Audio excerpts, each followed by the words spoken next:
There are moments of stillness that are not emptiness, but signs. Like the brief breath before a storm, like the silence of the earth and sky before life bursts forth. If your life suddenly feels strange, lacking enthusiasm, out of rhythm or hazy, it's quite possible you're not lost. You may be standing at the threshold of something far deeper, the most magnificent phase of your life. Carl Jung believed that true transformation doesn't begin with light or applause. It starts in the darkness, where everything old within you begins to crack. The upheavals you experience are not random. They are sacred signals that you're about to step into the deepest, most powerful, and truest phase of your existence. So how do you know you're on the verge of an entirely new era? In the next few minutes, I'll reveal 4 powerful signs that your soul is preparing to enter the most profound, radiant, and authentic stage of your life. You'll be surprised to discover that some of these signs are already unfolding within you. Stay until the end, because once you recognize these signs, you won't be able to go back. But trust me, you won't want to. Sign 1. The things that once excited you now feel tasteless. You wake up one morning, open your eyes, and realize that the things that once set your heart ablaze now feel like hollow shells. The job that was once your pride has become a series of mechanical actions. Familiar conversations suddenly feel shallow and flavorless, as if you're replaying an old tape you've memorized word for word. The passions that once ignited your heart no longer stir anything within. Nothing is specifically wrong, but nothing feels right anymore. Carl Jung called this phase the cracking of the ego. It's when the persona, the self you've used to define yourself, to build your image, to cling to for survival, begins to lose its hold. You haven't lost your ability to live. You're gradually shedding a shell that no longer fits your soul. Imagine a snake that has grown so much that its old skin can no longer contain its body. At first, it feels restless and itchy, but soon, that discomfort becomes unbearable. The skin that once served as protective armor turns into shackles, and so, driven by instinct, it begins to rub and stretch, letting pieces of the old skin fall away. This shedding is not an end.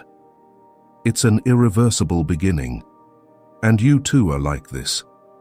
When the things that once excited you become tasteless, when old passions no longer awaken anything inside, don't assume you're collapsing. You may simply be outgrowing a version of yourself that's too small for your soul's evolution. You once craved progress, climbing the ladder of success with an unwavering belief in achievement. Each victory was a medal pinned to your chest, both a source of pride and proof of your worth to the world. But one day, those medals begin to feel heavy, not because they've lost their shine, but because they no longer say anything about who you are. They are memories, not the living truth. As Jung once said, one could say, with a little exaggeration, that the persona is that which in reality one is not, but which oneself, as well as others, think one is. This is the first and one of the most subtle yet persistent signs of inner transformation. It doesn't arrive like a loud explosion you can name or explain. It comes as a slow, almost silent shedding of everything that once defined your identity. The things that make you feel like someone begin to lose meaning. You start to realize that you no longer fit the old version of yourself. And in the gap between who you were and who you're becoming lies a nameless haze, a place where you don't yet know where you're headed, only that going back is no longer an option. From a psychoanalytic perspective, this is the moment when the ego and the self begin to clash. The ego wants to maintain the familiar, where you have a clear role, recognition, and approval. But the soul doesn't care about accolades or facades. The soul cares only about truth. Jung emphasized that the soul's awakening often begins with a sense of exhaustion, as the ego is worn down, and the true self has yet to fully emerge. Your ego might scream that you're lost, but in reality, you're becoming more honest than ever before. What makes this phase dangerous is that society often misunderstands it.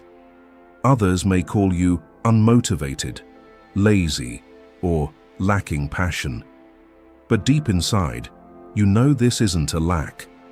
It's an overflow of things that no longer align with you, so much so that you can no longer swallow them.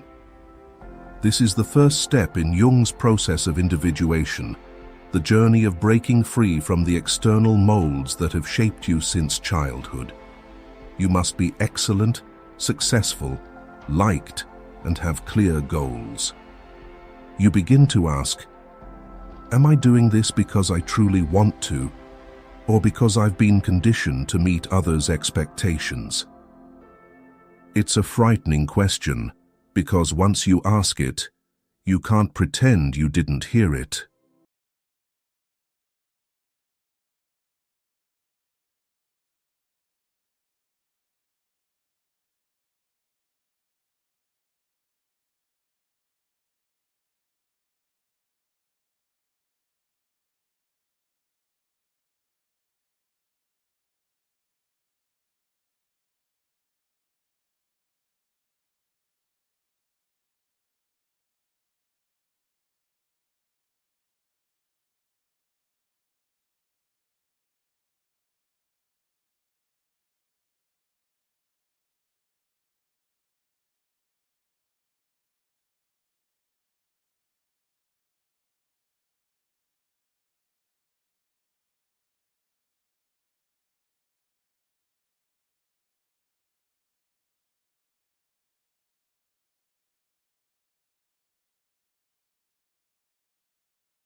Compass in your heart has long veered off that path. The familiar stars no longer guide you. You drop anchor, stand still on the deck, and for the first time ask, where do I truly want to make landfall? That moment isn't loud or dramatic, just a quiet breeze, enough to make everything you once thought certain feel fragile. And you know, it's time to put away the old map and learn to listen to yourself to find a new direction. When you ask what truly matters, you step into uncharted territory. No one can give you the answer, not parents, not teachers, not partners. Only the stillness within can guide you through that haze. Questions about what truly matters have always been there. But when you're busy chasing life, you don't hear them. Only when you lose connection with the past, when the old no longer holds you, do these questions surface, not to panic you, but to lead you to a truer life. This process is always painful because it forces you to let go of the illusions that once helped you survive. But you must choose, either continue living in a broken frame or courageously build a new system of values, starting with absolute honesty with yourself. You'll find yourself drawn to simple yet inspiring things, deep conversations, a quiet sunset, and a piece of writing that touches emotions you've never named. Things with no market value, that don't make you richer or more famous, but make you feel alive. That's when you begin to understand. That meaning doesn't come from having more, but from being truer. You start choosing again, one by one, what to give, what to receive, who to live with, and what to live for. Not because you should, but because you truly want to. And that is the deepest freedom, the freedom to live a life that's meaningful to you. If you're in this phase or have been through it, leave a message or a line to share, so you can be proud of yourself and others can see they're not alone. When you ask what truly matters, you're rewriting the definitions of success, love, and value in the language of your soul, not the world's formula. And then, after questions with no clear answers, after long nights wrestling with what's right and enough, you slowly realize that some things can't be solved by thinking. Some things don't need analysis, just feelings. Sign 2. You begin to touch the parts of yourself you once avoided. When old passions no longer hold you, when the familiar veil of life begins to tear, you don't just feel empty. You start to hear whispers from within, vague, disjointed, but strong enough to make you pause. This isn't boredom. It's a hidden door opening within your mind, a place where the buried parts of yourself begin to rise. In the depths of Carl Jung's psychology lies a place called the shadow.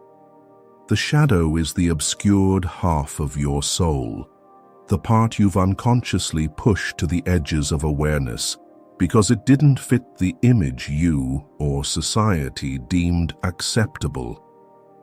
It forms early. As a child, you once expressed everything freely. You raged when hurt, wailed when abandoned, imagined, and spoke to the world without restraint. But soon, you learned the conditions of love. Boys don't cry, girls don't argue, and so, bit by bit, you detached from yourself.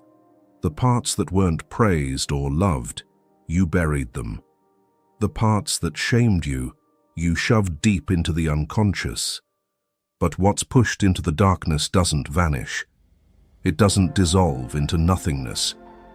It lingers silently, persistently, waiting for its moment to return. Jung wrote, "The shadow is a moral problem that challenges the whole ego personality, for no one can become conscious of the shadow without considerable moral effort. The shadow is an inner moral dilemma, for to face it, you must confront your pretense with courage. The shadow isn't just negative traits like selfishness, envy, or anger. Sometimes it's buried potential, talents you dismissed as too wild, passions you abandoned for fear of failure, strengths you suppressed to avoid intimidating others. Jung called this the golden shadow, the beautiful parts of you that you didn't dare claim, so you projected them onto others and admired them from afar. Thus, the shadow doesn't only wound you, it's also the source of freedom if you're brave enough to face it. But before you can integrate it, you must see it. And that's what makes this process so difficult. You thought you weren't selfish, until you felt jealous of someone's success. You thought you were forgiving until you snapped at a loved one for no reason. You thought you were carefree until you felt anxious when someone overlooked you. In those moments, the shadow reveals itself. And here begins the journey of integrating the shadow. Carl Jung called this the process of shadow integration. The shadow isn't something to destroy. It's everything you've hidden out of fear, judgment, or the desire to be loved. It's the memories you buried, the anger you suppressed, the dreams you mocked yourself for thinking were unrealistic. It's the versions of you, wild, fragile, sensitive, defiant, that you forced into silence to survive in this world. This process doesn't begin with awakening. It often starts with chaos. Jung said, "Until you make the unconscious conscious, it will direct your life, and you will call it fate." It's a phase where you feel lost in your mind. One day, you're brimming with energy, ready to change everything. Next, you're exhausted, empty, and unable to leave your bed. Memories you'd forgotten surge back like undercurrents, fierce, sudden, and full of emotion. You overreact to trivial things and start to wonder, why does this hurt me so much?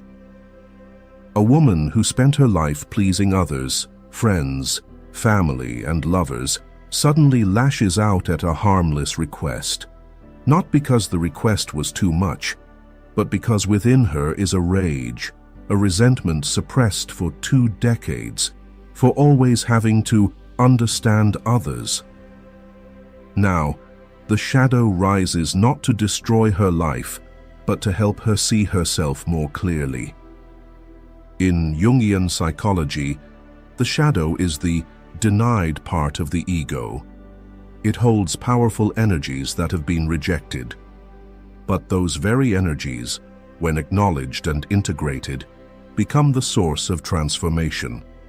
You'll find it's where your creativity, intuition, passion, and deepest freedom reside.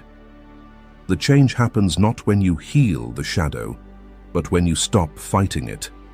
When you sit down, unlock the door to the room in your mind you've kept sealed, and listen to the old sadness, the regrets, the fear of abandonment, the questions never asked. You don't need to solve them right away. You just need to stay and listen, like a mother hearing her child wake from a nightmare. Unlike the quieter inner shifts before, shadow transformation often comes with heaviness, exhaustion, and even physical obstacles. Gatherings that drain you, conversations that leave you empty, and spaces that make you feel suffocated. But the moment you stop fighting it, you begin to see exactly what's strangling you. You start to recognize connections once glossed over by habit or duty. You see someone who always forces you to shrink to be loved. You notice an environment that constantly makes you doubt your worth. You realize that some conversations, though hours long, leave no trace of life. And one day, you just want to stand up and walk away. Not because you're selfish, but because your soul can no longer bear being tormented by what no longer feels true. Jung called this phase the dissolution of the shadow, when the ties bound to the shadow begin to crack. Imagine a forest. It's full of trees that have rotted but still stand, seeming like part of the ecosystem. Only when a great wind sweeps through do you see them uprooted, revealing their hollow cores. Transformation is like this. It sweeps away what stood not because of life, but because of familiarity. And though you may grieve, you also understand that they cannot join you in your new season of growth. Perhaps you were attached to a relationship for years, but every meeting required you to restrain yourself. Perhaps you lived in a harmonious community, but deep down, you knew you were never truly present. Like a river blocked by tangled roots, the flow continues but becomes stagnant, murky, and slow. And when the desire to live authentically grows, you know. It's time to clear the riverbed. You start learning to say no. No to control, no to dismissal, and no to roles that are too old. Jung didn't advocate cutting ties out of hurt. He said, knowing your own darkness is the best method for dealing with the darkness of other people. And I'll warn you, separating from the shadow always comes with loss. But at the same time, you'll feel a profound relief, as if you've set down a stone you forgot you were carrying.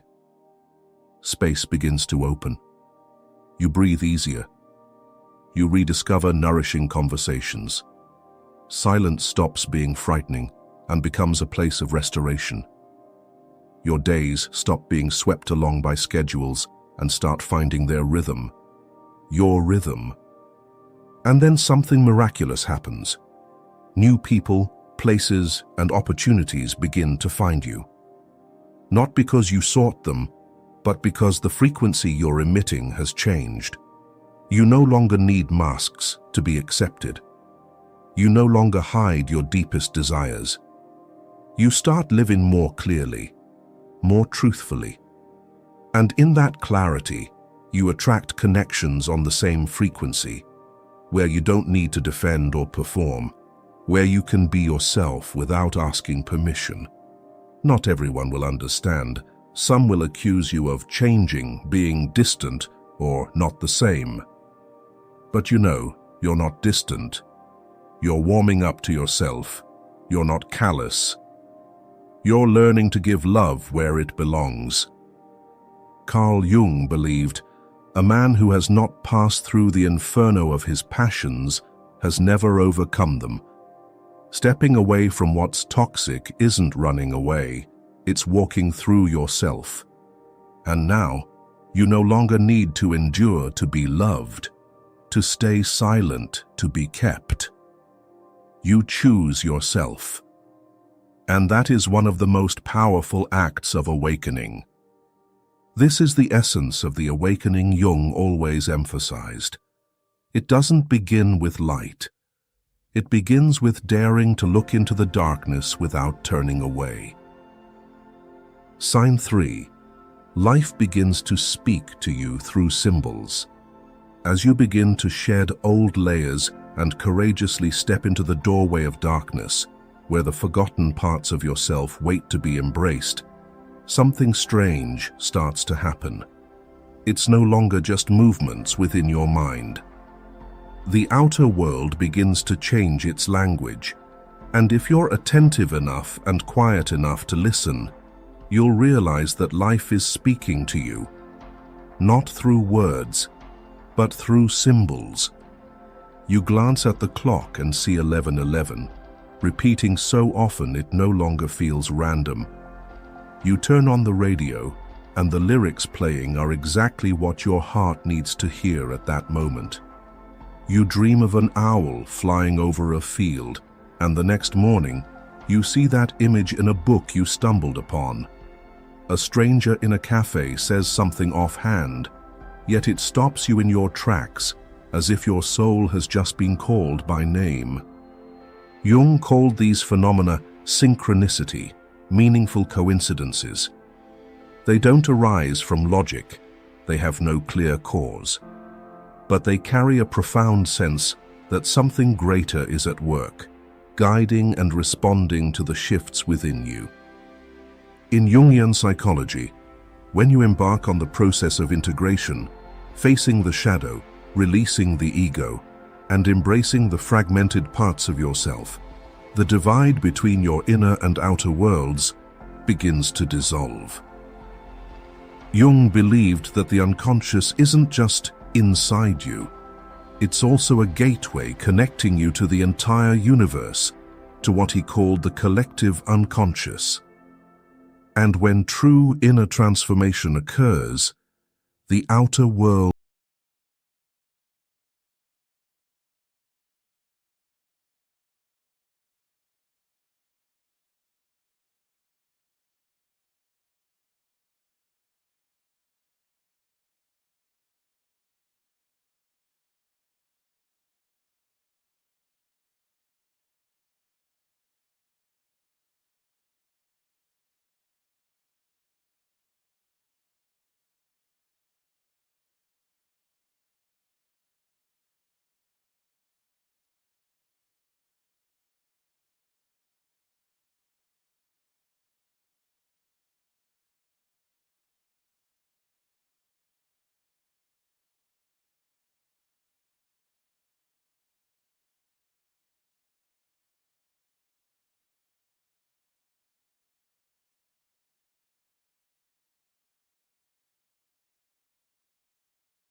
Begin the process of individuation, you become more sensitive to these messages.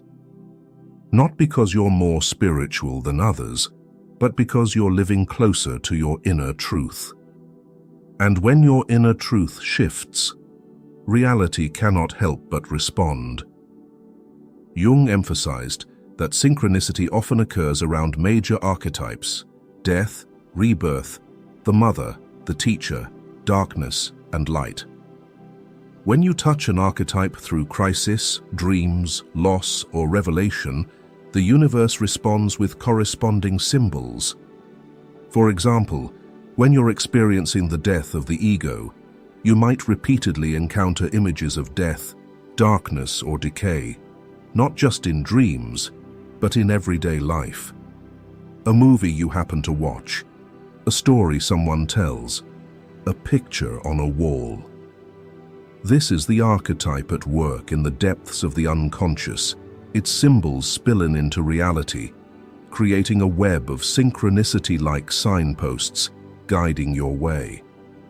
You might call it a coincidence, but you also know it's more than that, because it awakens something in you that no words can precisely describe. Jung wrote in Man and His Symbols, "Man is not complete when he lives in a world of things alone. He must realize that he lives in a symbolic world. To truly live is to live in symbols, to see the world not just with your eyes, but with your consciousness. To understand that not everything can be analyzed, but everything can be felt when you learn to live from your depths." A woman who lost her mother kept dreaming of white butterflies. At first, she thought they were just a product of her grief. But then, butterflies began appearing in reality on her mother's memorial day, landing on her window or near the altar. Each time, she felt as if her mother was returning, staying by her side. It was a sense of something sacred accompanying her loss. That is synchronicity. And you? At this point, do you realize you've encountered a symbol like this too? If so, write it down in the comments below as a response to yourself. In those shared fragments, your awakening finds its path. But to live in the world of symbols, you must let go of the obsession to understand immediately. Your mind will urge you to dismiss it all. It's just a coincidence. But your soul won't. The soul knows every sign carries meaning if you dare to trust it. So, if your life has recently started to feel strange in a profound way, if you sense something is trying to speak to you without clear words, pause. Observe with your heart. Write down the symbols you encounter. Draw your dreams. Note the numbers, images, and intuitions. They are the code of your soul. Because when synchronicity intensifies, it's a sign you're approaching a profound threshold of transformation. As Jung said, it's when the self, the symbol of inner wholeness, begins to actively participate in your life.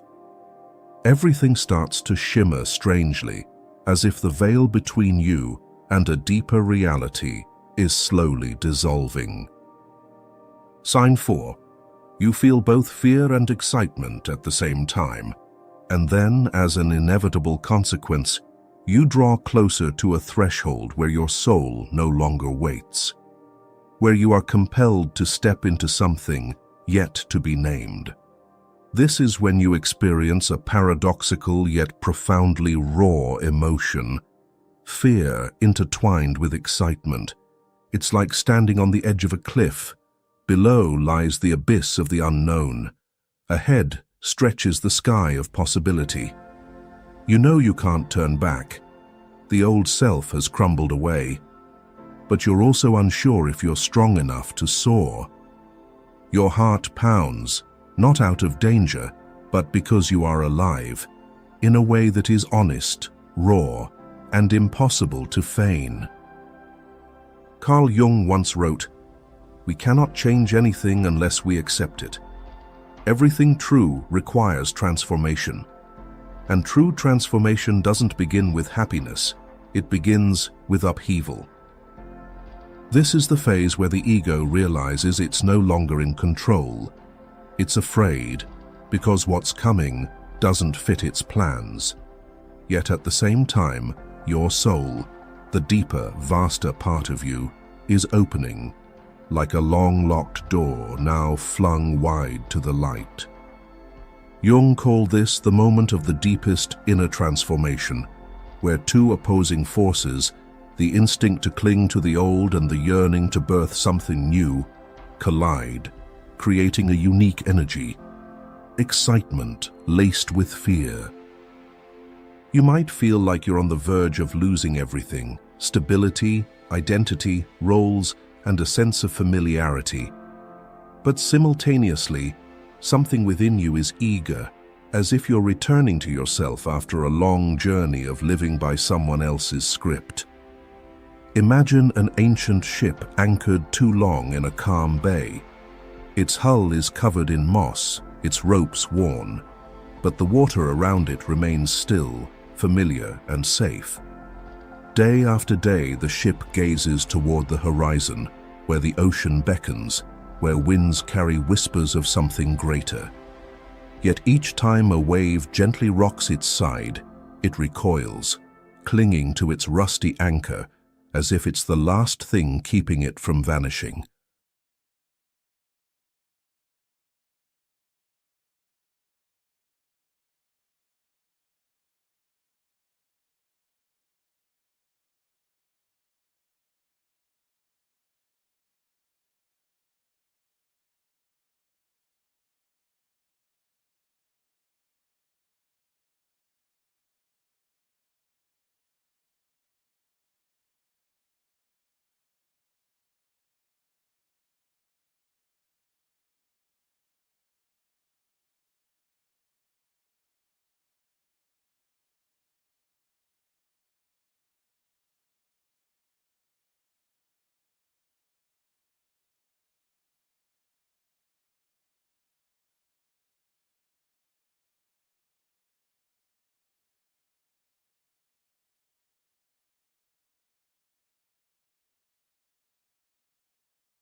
Not because the world has changed, but because you've outgrown the old space. Like a river in flood, you can no longer flow obediently between narrow banks. You need to break the shores. You need to carve new paths. You need freedom to become yourself, even if it means shattering every old structure. A new energy begins to form within you. Not fierce like anger, not vibrant like joy, but smoldering, compressed, like the earth trembling before a seed breaks through the surface. You can no longer work the same way, talk the same way, live the same old life. It's not that you're ungrateful for the past, but the past can no longer contain the version of you that's rising. Jung asserted, "What you resist not only persists, but will grow in size." You can resist this need to grow for a while. You can dismiss the feeling of, "I need to change. I'm overflowing in this old life, and I want to live differently." But the more you resist, the larger it grows. That's the nature of individuation. It doesn't ask for your permission. It forces you to evolve. And if you don't move, you'll be trapped in stagnation and frustration. You feel it clearly. Growth is no longer a choice. It's a vital need. Like a tree reaching for light. Like an eagle leaving the nest to learn to fly. Like a fire that must burn to avoid consuming itself from within. You start learning anew. Listening, questioning, creating, daring. Not for fame, money, or status, but because you know you can't live dishonestly with yourself for another day. You might be confused, afraid, unsure of who you'll become. But you know one thing for certain: if you don't change, you'll wither.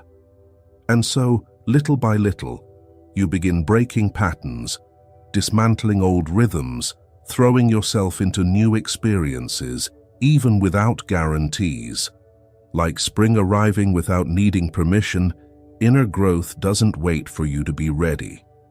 It comes, sweeping you along like a seasonal wind, and you have only two choices: resist and stay stuck, or surrender to it and become something greater than yourself. When you enter this phase, you no longer fear starting over. You fear living halfway. You no longer need safety. You need meaning. And you begin doing everything to get closer to it, learning, seeking, creating, questioning, and daring to act. Every book you choose, every new person you speak to, and every decision you make stems from a deep inner drive to grow so you can live authentically. I vividly recall a message we received in our channel's inbox. A woman of a certain age, who had followed our Jung-inspired content from the early days, shared her story. For years she worked as a matchmaker. People called her an expert, crediting her with bringing countless couples together. But few knew she felt trapped in that work. She helped others find love, telling them about true love, yet she didn't believe in it herself and never felt worthy of being loved. One evening, after watching a video about the shadow on our channel, she had a dream. In it, she was a little girl in a white dress, running through a misty forest, endlessly searching for her mother and crying. The dream recurred often, and each time she woke, her heart raced, her throat tight. That day, for the first time in years, she took leave and went home to see her mother. It turned out her mother, unable to support her financially, had left her with her grandmother as a child. A childhood lacking the love of both parents had made her lose faith in love. Even now, she harbored resentment toward her mother for leaving her. But despite her fear, something rising within her gave her the courage to face her mother. She wrote, "I was afraid. Afraid that if I kept avoiding it, I'd lose my chance to see her again. I'm so glad I did it. I feel so much lighter now." This blend of excitement and fear is a biological response of the soul. It tells you you're nearing a turning point where you're no longer who you were, but not yet fully who you'll become. That moment isn't clear, it trembles, it's conflicted. But it's so real it cannot be ignored. Carl Jung once said, "The privilege of a lifetime is to become who you truly are." The greatest gift of life isn't success, fame, or being loved. It's becoming yourself. But to reach that gift, You must dare to cross dark territories no map can guide. You must learn to trust the smallest signs, heed the wordless calls, and move by intuition rather than reason. This journey has no clear destination. Each time you think you've figured it out, reality opens a new, deeper layer. But if you're brave enough to keep digging, every step becomes a ritual, every decision an expression of the soul, and every day, whether quiet or intense, carries a whisper. Keep going. What you're seeking is also seeking you. So if you feel caught in a whirlwind, disoriented, uninspired, torn yet full of longing, don't give up. Stay, listen, and keep walking. I sincerely thank you for joining me on this journey of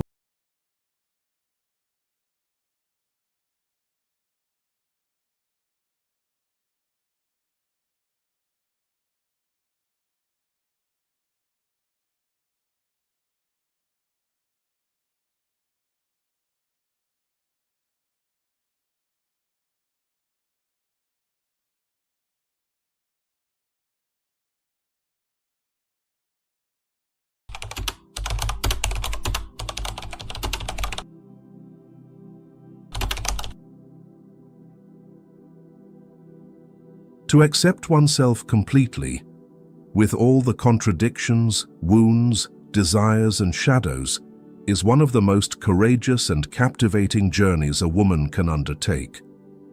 Because true allure does not lie in youth or outward appearance, it is not found in smooth skin or a perfectly proportioned body.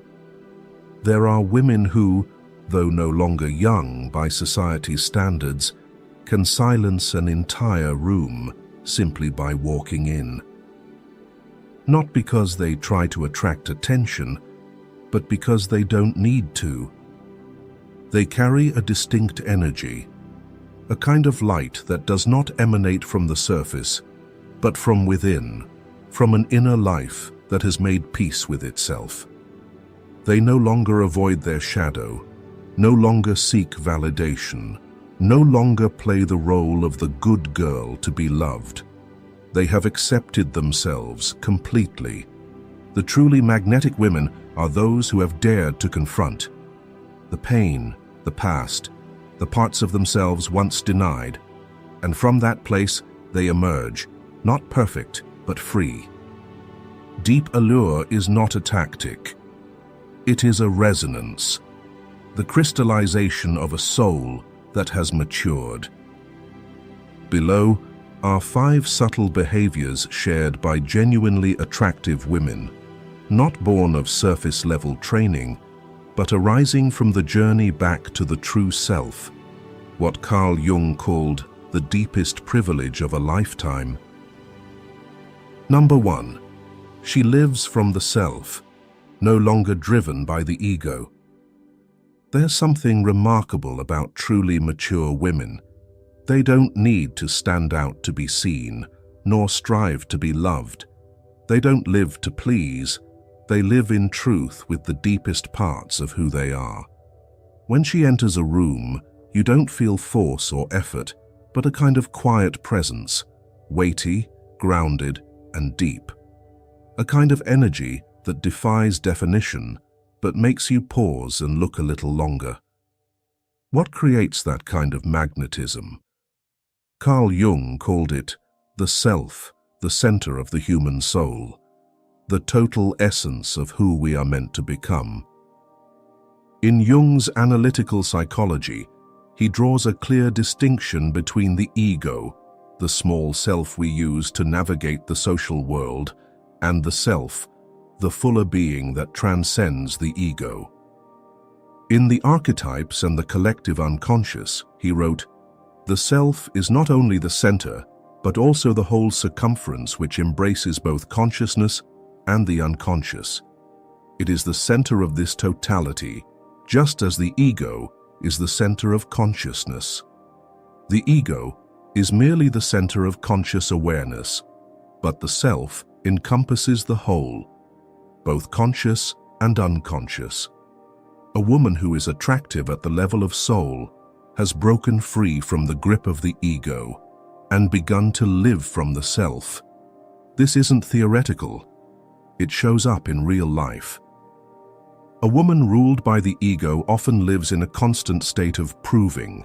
She must be beautiful to feel worthy, obedient to be loved, agreeable to avoid rejection.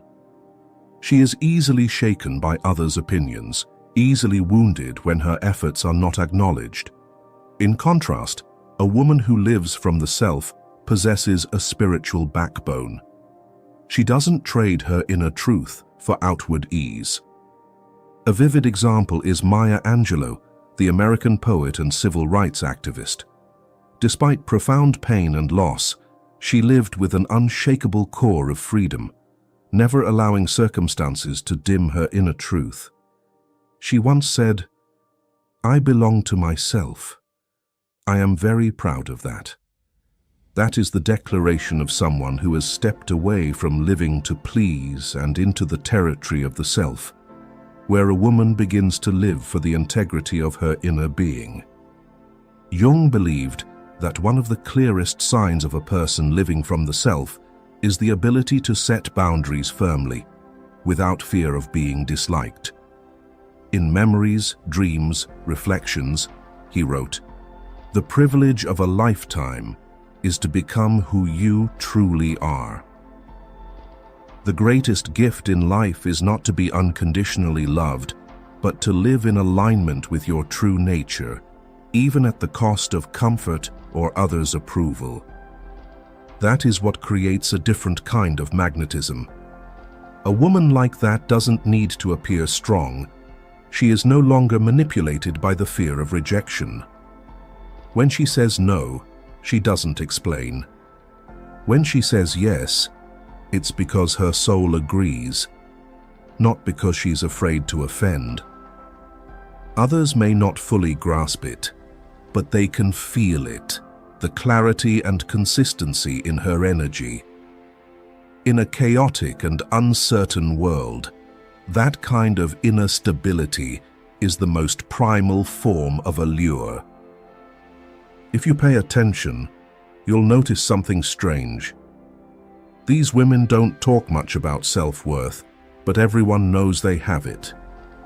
That's because they're not living to prove. They're living to express the truth of who they are. Once, in an interview, actress Frances McDormand, known for her understated style, said, "I'm not interested in playing the game. I'm interested in playing the truth." And it's her refusal to play the social game that makes her so naturally compelling, so potent. When a woman no longer lives from the ego, no longer acts in ways just to be loved, she becomes free from the fear-based reflexes. She doesn't rush to reply to messages to avoid being misunderstood. She doesn't shrink from being kept.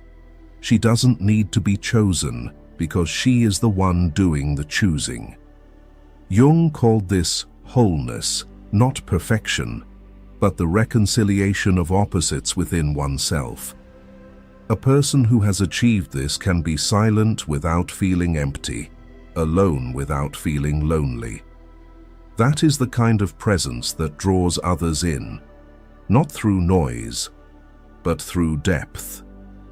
From a biological standpoint, we're drawn to what feels safe and stable. But at the level of depth psychology, we're drawn to those who are self-possessed, because they represent something many quietly long for, the freedom to be oneself without punishment. When she no longer tries to be loved, she becomes incredibly lovable, because love is no longer the condition for her existence. Maybe you've encountered a woman like this, not dressed to impress, not the loudest voice in the room, but she captivates you. You want to know more. That's because what you're sensing is herself, not her words, but her presence. Whole, effortless, at home. Carl Jung emphasized that the path to living from the self is not an easy one. It demands confrontation with oneself, with the shadow, with shame, with pain. But once the ego is transcended, a woman is no longer shaped by the world outside her. She becomes the center of her own life. And from there, she's not just magnetic, she awakens something true in everyone who shares her space. And if you're wondering how to live that way, Jung didn't leave behind a step-by-step formula, because there isn't one. But he did leave this message in the Red Book. Your vision will become clear only when you look into your heart. Who looks outside dreams. Who looks inside awakens. The mature woman, the magnetic woman, the free woman is the one who has awakened. She doesn't chase the spotlight. She is the light. Number 2, she has faced her shadow and no longer runs from herself. But to truly shine, a woman must first walk through her darkness. Inner light doesn't appear by accident. It's forged in the process of confronting the parts of herself she once rejected. Jung called this the shadow. He once wrote, "Until you make the unconscious conscious, it will direct your life, and you will call it fate." Man and his symbols. Until you bring the unconscious into awareness, it will control your life, and you'll mistake it for destiny. A truly magnetic woman is not always cheerful, always positive. She doesn't hide her rough edges. She looks directly at them, acknowledges them, and learns to coexist without letting them take over. In Jungian psychology, the shadow encompasses everything we don't dare to face: jealousy, hatred, the need to control, deep insecurities, past wounds, all the things society deems unacceptable. Most people are ruled by them not because they're bad, but because they've never dared to confront them. A mature woman no longer plays hide and seek with her darkness. She isn't afraid when she sees herself angry, selfish, or even domineering. She knows that every part of her, good or bad, exists for a reason. Instead of pretending I'm fine, she dares to say I'm hurting. Instead of striving to be the perfect woman, she chooses to be a real one. Have you ever met someone who made you feel at ease because they didn't judge you? Because they gave you the space to be real, even when you were messy or tired? That ability doesn't come from innate kindness.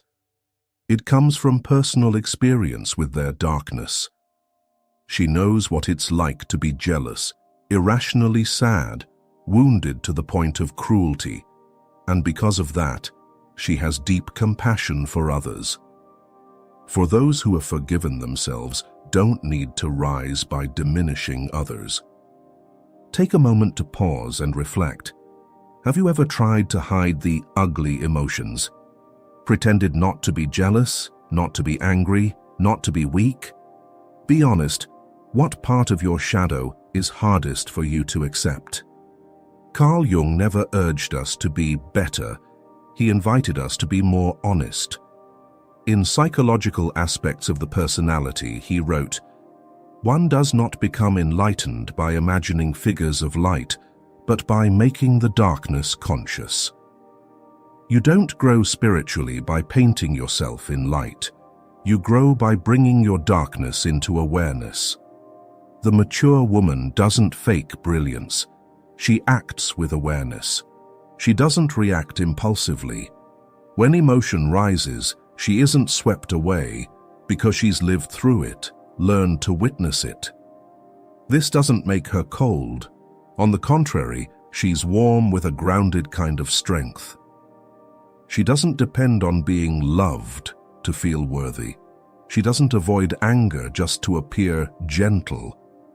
And this balance between shadow and light makes her strangely approachable. Not because she's perfect, but because she doesn't need to be. Remember the image of Elizabeth Gilbert, author of Eat, Pray, Love. On her journey, she wasn't just seeking love, but finding herself after heartbreak. She spoke candidly about jealousy, rebellion, the urge to control, and learned to sit quietly with those shadows, without judgment, without escape. It was this soul honesty that allowed millions of readers to see themselves in her, not because she was a role model, but because she dared to live truthfully in her imperfection. Inner magnetism doesn't come from making people think well of you. It comes from no longer needing them to. You've seen yourself, and you've made peace with what you saw. A woman like that gives off an energy that makes others feel safe. I don't have to perform, and neither does she. No one wants to live forever caught between a false persona and a buried shadow. A mature woman chooses to leave that performance behind and live in wholeness. Jung didn't write theories for the sake of analysis. He wrote to invite transformation. He believed that true change happens when we own the shadow instead of denying it. In Aeon, Researches into the phenomenology of the self, he stated, "To confront a person with his shadow is to show him his light. Facing the darkness is the prerequisite for finding the light. The more honest a woman is about her inner darkness, the more quietly and steadily she shines. And that is why she becomes so compelling, not because she's good at enduring, but because she understands herself so deeply that she no longer needs to put on armor. Not charm, not submission, not suffering, but real presence, unguarded." And you? Have you ever sat with your jealousy, your anger, your fear, instead of pushing it away? Share with me in the comments, where are you on your journey of confronting your own shadow? Because only when you accept both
overpower her anima and vice versa. They work together. Have you ever felt conflicted, wanting to nurture others but also needing your voice? Wanting someone to lead, yet refusing to be controlled? That's not a flaw. It's an invitation to start listening to the dual energies within you. Ask yourself honestly, do you lean more toward receptivity, feminine, or control, masculine? Share below. True magnetism doesn't come from trying to fit a prescribed role, but from inner alignment. A woman who harmonizes her anima and animus has an energy that feels unpredictable, and that's what makes her mysterious, compelling, and deeply attractive. Jung once wrote in Psychological Types, "The possession of a secret makes the possessor mysterious, gives him a feeling of importance, and therefore increases his self-confidence. When a woman keeps a part of her energy for herself, not revealing everything just to be accepted, she retains the innate power of mystery, the power of the undiscovered." If you need a clearer image of a woman who balances these energies, think of Michelle Obama, a warm mother and loving wife, yet also a brilliant speaker and tireless advocate for justice. In her memoir, Becoming, she wrote, "There is no limit to what we, as women, can accomplish." But more importantly, she never had to sacrifice her femininity to achieve that. She didn't fight her inner energies, she harmonized them. Such a woman knows when to step back and observe, and when to step forward and lead. She isn't afraid to take initiative when needed, but she also doesn't see being loved and protected as a weakness. She avoids the trap of either soft or cold because she knows strength and gentleness are not mutually exclusive. This adaptability makes her deeply magnetic. People can't pin her down, and that's precisely why they're drawn in, intrigued by a depth they haven't yet fully touched. Have you ever been struck by someone not because they were trying too hard, but because they always seem to do just enough, just in time? A glance that lingers, a smile at the right moment, a short, sharp sentence that lands just right. That's the sign of balanced inner power, a soul where opposites no longer clash, but create harmony.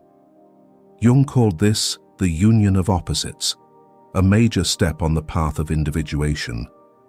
To be clear, this doesn't mean the woman is always steady and composed. She still gets tired. She still leans too far one way at times. But the difference is, she notices. She doesn't drift too long. She returns to center, back to inner equilibrium.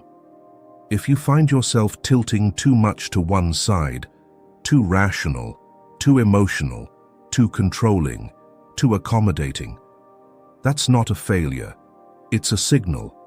It's the beginning of your rebalancing. And this return to inner harmony is what makes you increasingly magnetic, not because of how you look, but because of how truly you live. In Ion, Jung wrote, "The self is made manifest in the process of integrating the opposites.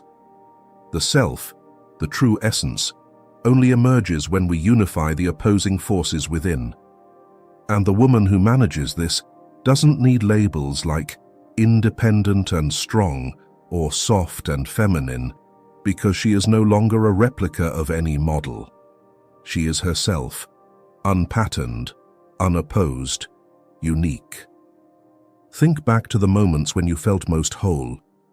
Wasn't it when you felt grounded yet open, assertive yet trusting? That's when your animus and anima were dancing, not in conflict, but in harmony. Share below. What's hardest for you to integrate? Is it being assertive without seeming too much? Or being soft while still holding boundaries? Your story helps not just you understand yourself, but also opens the way for other women to find their path to inner freedom. Because in the end, the most magnetic woman is not the one who excels at playing roles, but the one who dares to drop all roles and simply live fully, truthfully, completely. Number 4, she lives with purpose, not to fill a void. And once she has stripped away all the masks, all the roles imposed from the outside, what remains? A life with direction, a purpose that rises above the need to be loved, needed, or recognized. At the deeper level of attraction, where it's no longer about gender or appearance, what truly draws others to a woman is the meaning she lives for. As Carl Jung once wrote in The Undiscovered Self, "The least of things with a meaning is worth more in life than the greatest of things without it." Even the smallest thing, if it carries meaning, holds more value than the grandest thing that lacks it. A mature woman no longer lives to fill a void. She doesn't seek a partner just to soothe loneliness. She doesn't accept anyone simply to avoid being alone. She has a deep relationship with herself, and so when she loves someone, it comes from wholeness, not from lack. Love, to her, is resonance, not rescue. The person who enters her life isn't her final destination, but a companion on a journey she has already begun for herself. Have you ever seen someone walk into a room and instantly radiate a presence?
But without clinging, without manipulation, without begging. If love comes, she welcomes it. If it leaves, she knows it's not the end. She knows she's not half waiting to be completed. She's a full circle. Imagine a woman like that walking into your life, or emerging from within you. She wakes up each day with a clear sense. I have a reason to be here. Not to receive messages, to be pursued, or to be approved of. But because there's something larger than herself, she is here to serve. Her allure doesn't come from being desired.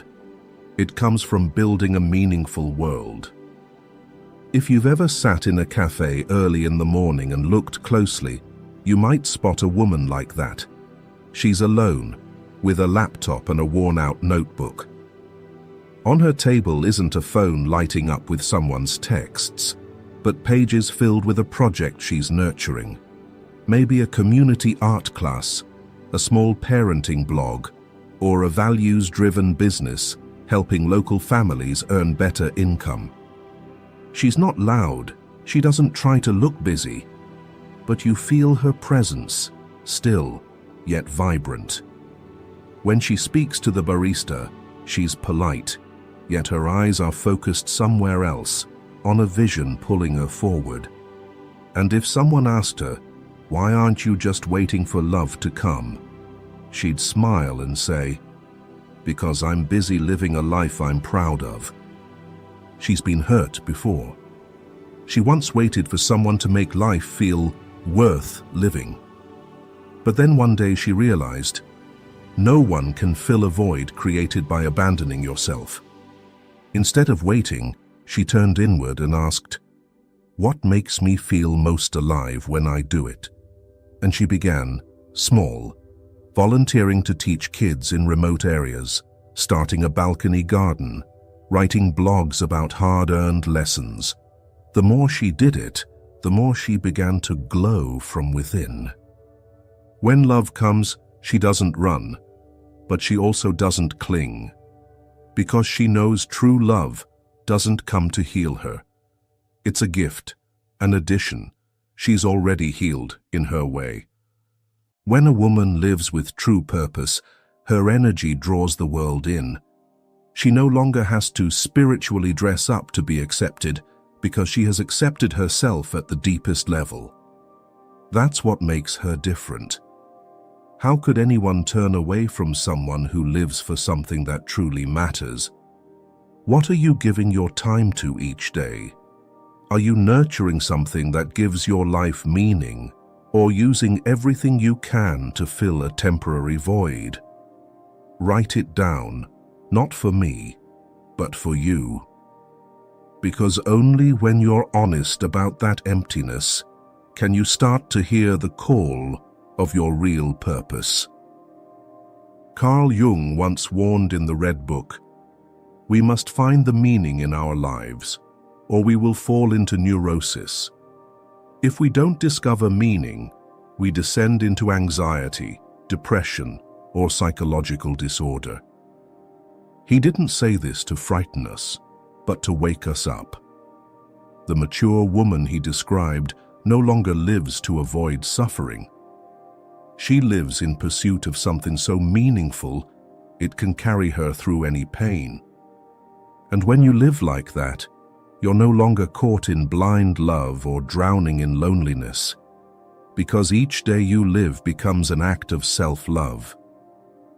Whoever loves you after that won't be the reason you exist. They'll be the one who helps you elevate that purpose even higher.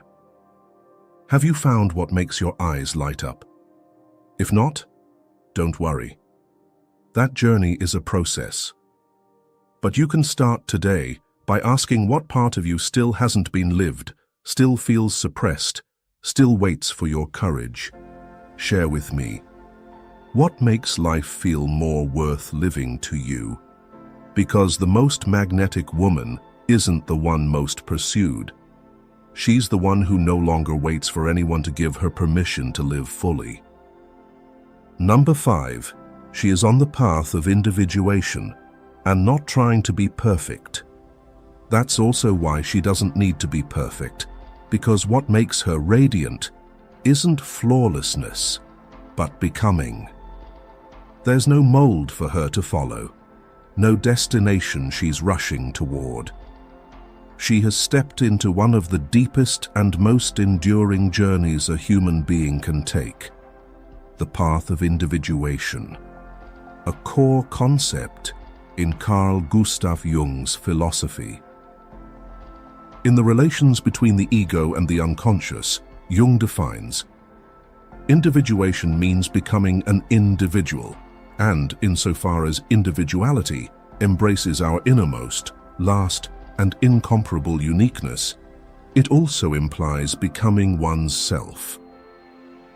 Individuation is the process of becoming a whole individual, not a copy, not a social role, but your true, unrepeatable self.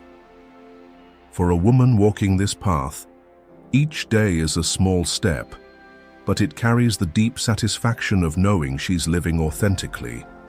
She doesn't try to shine all the time, doesn't need everyone to like her. She knows parts of her are still unfinished, still incomplete, but she doesn't use that as an excuse for self-punishment. On the contrary, that undoneness is exactly what gives her vitality and movement. Have you ever met someone who made you feel at ease, not because they're always right, but because they don't need to be right to feel accepted?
Fully heard, never judged. She told stories in a calm voice, no preaching, no showmanship. When I asked how she stayed so centered, she smiled and said, "I just stopped trying to be the woman who's loved and started making peace with the woman who's growing inside me." She wasn't a superhero, but every day she chose to live a little closer to her essence. She didn't need to know where she'd be in 10 years.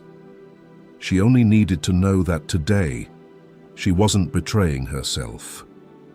That is the heart of individuation, not a fixed plan, but a lived process.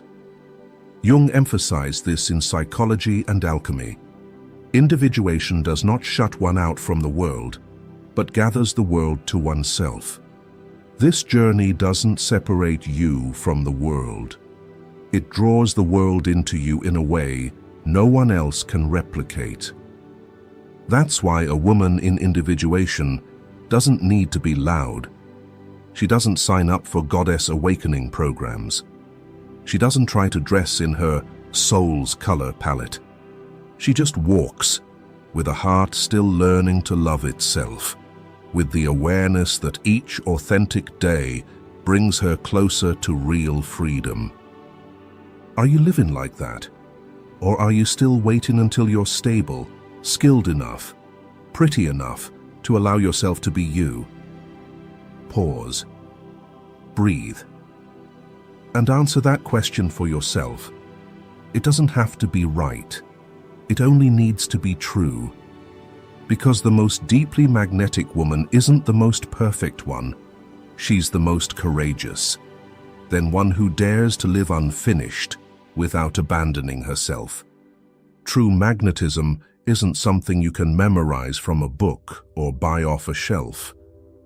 It doesn't lie in socially approved standards, appearances, or a well-rehearsed way of speaking. It rises from within when a woman dares to step into the hardest yet most beautiful journey, the journey back to herself. She is no longer guided by the collective unconscious, where people live according to instinct, social norms, and the fear of rejection. Instead, she has made the unconscious conscious.